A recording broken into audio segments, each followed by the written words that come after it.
कर सकता है कि जम्मू कश्मीर के लोग जमहूरियत में यकीन नहीं रखते। प्राइम मिनिस्टर साहब, हमने आपको दिखाया हम जमहूरियत के आलमबरदार हैं, और अगर हम निकले हैं तो हम इसलिए निकले हैं कि इस जमहूरियत ने हमें जो ताकत दी है हम उसे वो हासिल करना चाहते हैं। हम इसकी बदौलत अपने लोगों का वो इज्जत और वकार बहाल करना चाहते हैं जिसके वो हकदार हैं। आपको शायद 2 कदम ज्यादा आगे आना पड़ेगा, क्यों हम लोगों के दिल बजे जख्मी हो चुके हैं।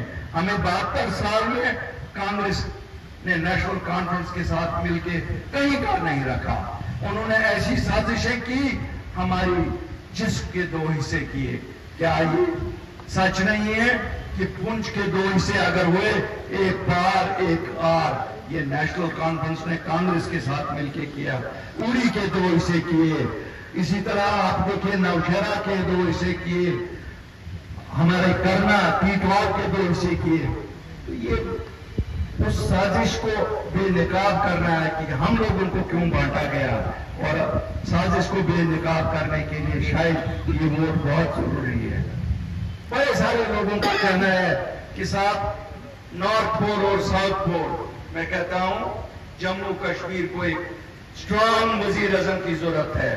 हमें शायद इस मुल्क में इतना स्ट्रांग वजीर आजम चाहिए जो हमारे 72 साल के गांव भर दे। हमारे गांव पे कह रहे हैं कि अगर हम रोने पे आए शायद रोते ही रहेंगे, आंसू से एक सैलाब भर पाएगा, लेकिन हमें यकीन है कि जो हमारे साथ 72 साल जातियां हुई हैं, नरेंद्र मोदी जी और अमित शाह शायद उसका अजाला जरूर करेंगे। हमारे नौजवान इंतजार कर रहे हैं कि उनकी पकड़ दकड़ कम बंद हो जाएगी। हमारी बेटियां इंतजार कर रही हैं कि वो ग्रेजुएट पोस्ट ग्रेजुएट है, उनको हक वाले को हक कैसे मिलेगा। हम उस दिन का इंतजार कर रहे हैं जिस दिन नौकरियां यहां बिकेंगी नहीं। हम उस दिन का इंतजार कर रहे हैं जिस दिन हमारी बेसिक जमहूरियत वापस हो, हम अपने लोगों को इलेक्ट करें और उनकी सरकार यहां बने ताकि वो लोगों की खिदमत करे। वजीर आजम साहब, ब्यूरोक्रेट कितना ही अच्छा हो, ब्यूरोक्रेट है और उसका नजरिया कानून के दायरे में उतना ही होता है जितना वो देखता है उसकी कुर्सी कब तक सेफ है। ये आपको मालूम है, आप अवामी नुमाइंदे हैं, लोगों के लिए काम इस दायरे से बाहर निकल के करना पड़ता है। अगर इस दायरे में इलेक्टेड रिप्रेजेंटेटिव्स भी रहे तो हम लोगों की क्या खिदमत कर सकते हैं। मुझे मालूम है आपके दिल धड़क रहे हैं हमारे लोगों के लिए, लेकिन मैं भी आपको बताऊं कि हम भी तैयार हैं। आपने देखा है 5 साल से अगर जम्मू कश्मीर के लोगों ने अमन का रास्ता पकड़ा है, उन्हें ये मालूम है अमन से हमें फायदा है।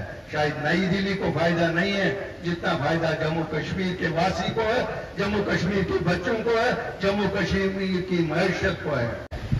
उनको बेकार याद आता है जब उनको कुर्सी से निकालते हैं।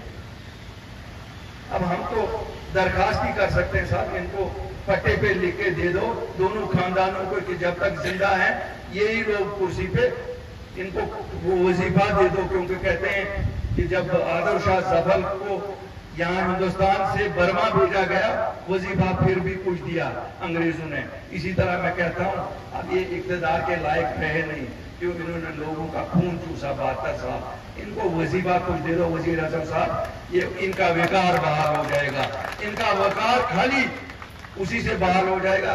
बाकी झंडा तो ये कोई ना कोई लगाएंगे। एक तो वो तो कहती थी झंडा कोई नहीं उठाएगा, मुझे लगता है उसकी पूरी उम्र गुजर जाएगी। झंडे इतने हैं कि गिनती नहीं कर पाएगी, इतने मुल्क के झंडे हर जगह लहराए हैं और लहराएंगे। ये हमारा मुल्क है, हम इसके वफादार लोग हैं, और किसी को अगर शक है वो हमसे कुर्बानी सीखिए। हम लोग सीने पे गोली लेते हैं जो बाहर से आती है, हमारे लोग शहीद हो जाते हैं, हमारे लोग कुर्बानी देते हैं, चाहे वो पुंछ का है, राजौरी का है, उड़ी का है, नौशहरा का है, आरएसपुरा का है, केरन का है, गुरेज का है। हमें क्या बताएगा कोई कि कुर्बानी किसे कहते हैं। मुझे कोई बंबई में बैठ के ये नहीं कह सकता है। मुझे बड़ी खुशी है कि शिवसेना उनकी मदद